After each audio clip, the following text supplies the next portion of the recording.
androany anao jesosy tsy haiko hoe firy ony lasa fa mizao mbola misy kristianina tsy mety hitambatra iara-iasa samy tsisy mety aneritena fa mifampizirizira amin'ny heviny tsy mitovy ny anara-piangonana dia le famantarana mihitsy naleviny nefa anao raha tonga androany tsy te halala nizanizy zany fa zay ndraisena sy ny fankaty ihany no entinao hoany an-danitra any atahorako izy kristianina ikogogo hitanao satria tsy zananao tombotombo fa zananao sitraponao raha tonga androany anao jesosy ahoandreo avany tsy voatory sasany mba nanaiky fa ny sasany tsy nety fa natory reo niala lavitra no avoina taratasy fa tsy hay ihany nananahoana nasaina bebakaingana manjo zareo fa hoe fa kaiky ny fotoana raha tonga amin'izao monao jesosy ahoana zareo asa matikatsy hatramin'izao mbola tsy mety iovofofoana iala fa zarandratsy sao kosa mbatona avy aminay matonga azy tsy resy lahatra amin'izany ampianaro zay torateny mba tsy hoadinina aminay andrany koa miambeny anao fa tsy fantatrao za isoanio nawalinanao atoandro tsary anao pare minanao izy tsy fony anao very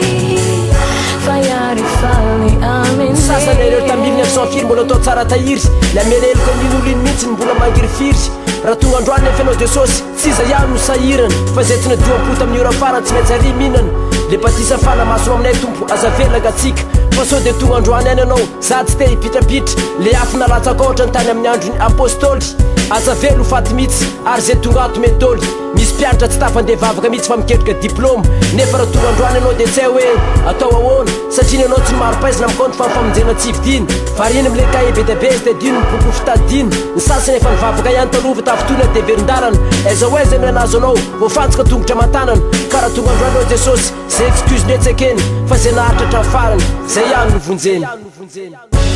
koa miambeny anao fa tsy fantatrao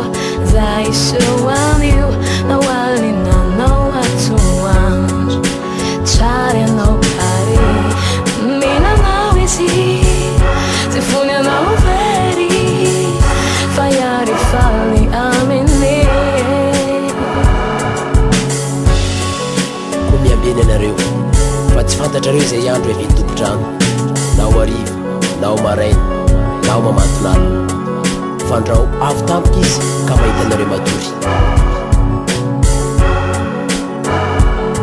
eo amin'nika 17:35 iny mihitsy teny mampangororo lela isy rovavy anody valo ndray ho raisina ndray kosa vela soa aminay nay zany tompo fa niorariana mba sambo lasa fa sao dia tonga androany any anao mahatonga anay io amperinasa tsy mandriandro tsy mandrialina fa mikaroka ny fomba rehetra atonga nyity filazantsary ty paritaka ary tsy misy fetra ampiasaina ny sms amin'ny facebook anefa ny interneto ka raha tonga androanynao jesosy mivalinasako efa reto ya izy koa tonga niany me jesosy ataova azo antoka fa sovianao